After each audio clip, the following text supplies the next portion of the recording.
Hello, Charles. Can you hear me? Yes. Hi. Hi. Hello. Calling you in England. It's very early there. Thank you so much. We're speaking with Charles Thomson, who is a writer about popular black music and award-winning writer. And you've suddenly become an expert on Michael Jackson. What happened? You wrote... tell us how this all happened.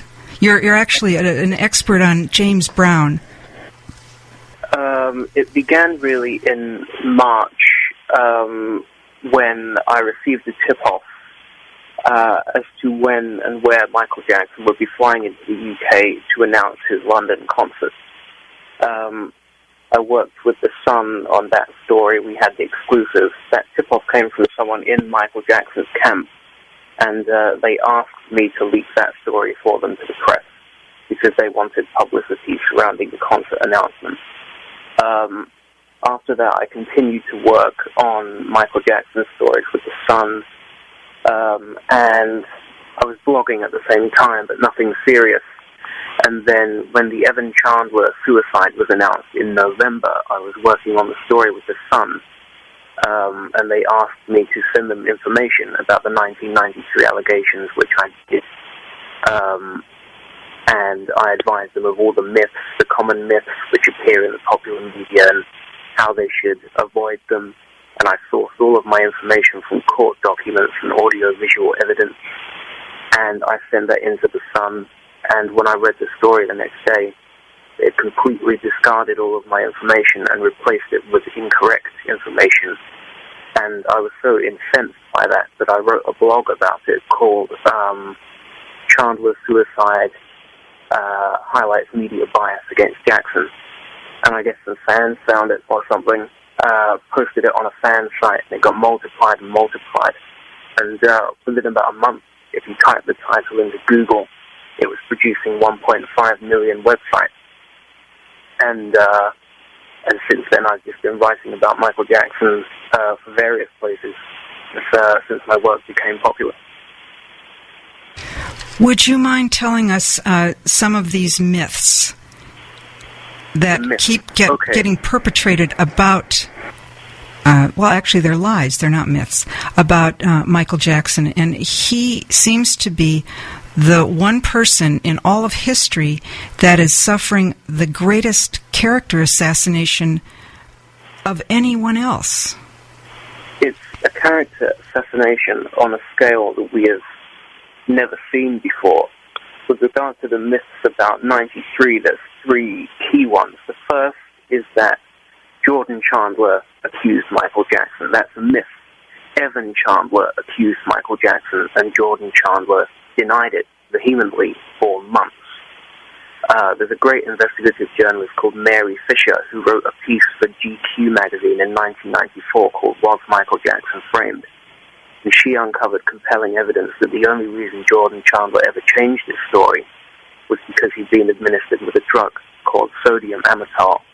His father was a dentist, and it's thought that he used this drug as an anesthetic from time to time. And the drug is known to induce false memory syndrome. So Jordan Chandler vehemently denied these accusations until he was administered with this drug, according to Mary Fischer. The second myth is that Jordan Chandler accurately describes Michael Jackson's genitals. That's a total fiction.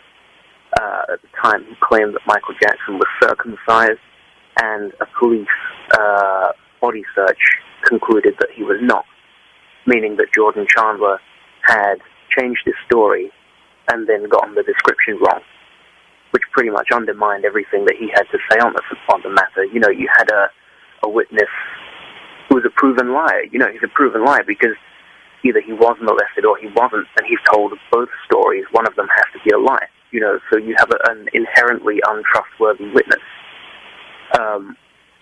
So the description was inaccurate, and it's widely reported. To this day, it's constantly alluded to as having been correct. It was not correct. It was inaccurate. And the autopsy, which leaked a couple of months ago, again reiterated that Michael Jackson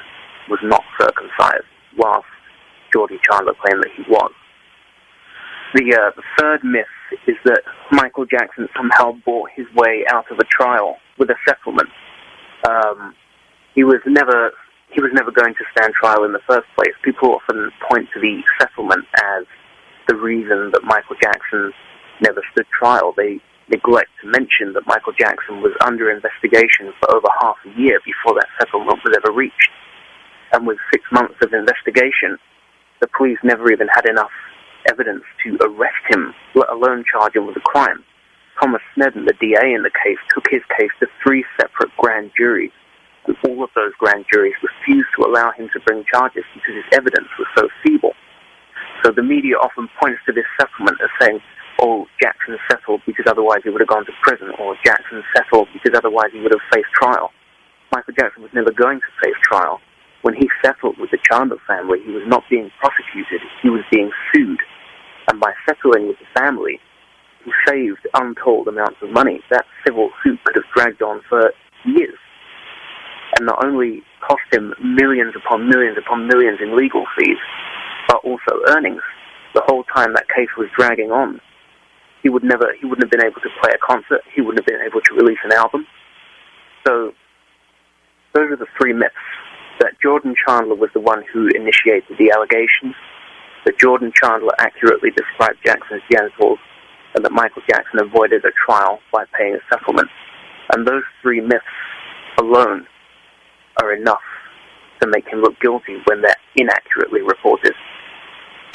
Why do you think that the media persists in this character assassination? What is going on?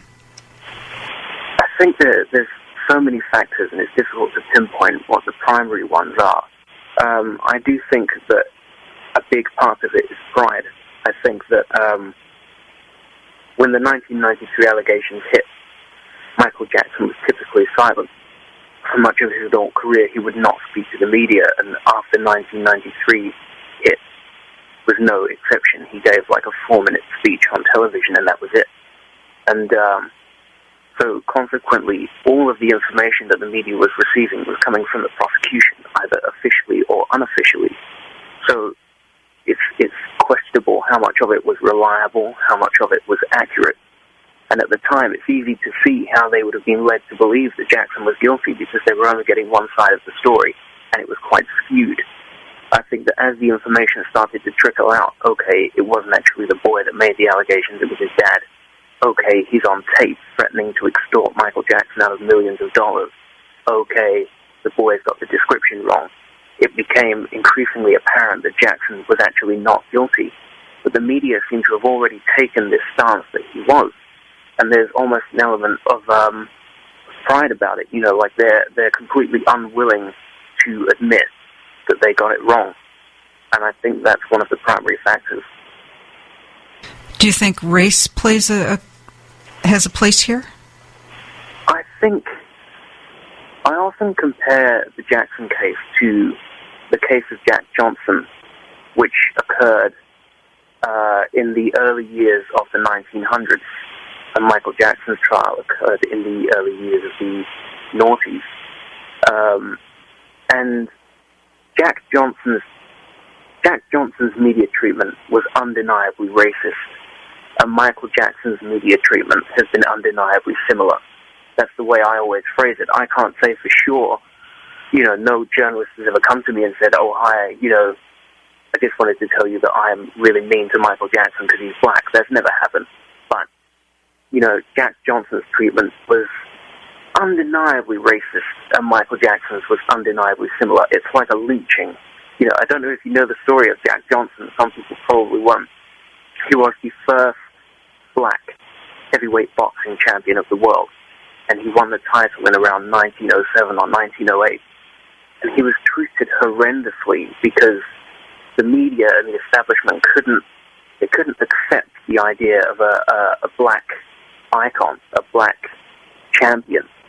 And he was assassinated by the media in almost a blow-for-blow identical way to Michael Jackson, right down to 2 separate allegations of sexual misconduct, the first resulting in a settlement, the second resulting in a trial. He was just he was treated horrendously. They called him names like, well, a lot of racist names that I don't really want to say on the radio, but they also called him Jackie. They used to call him Little Jackie, like a kid, you know, rather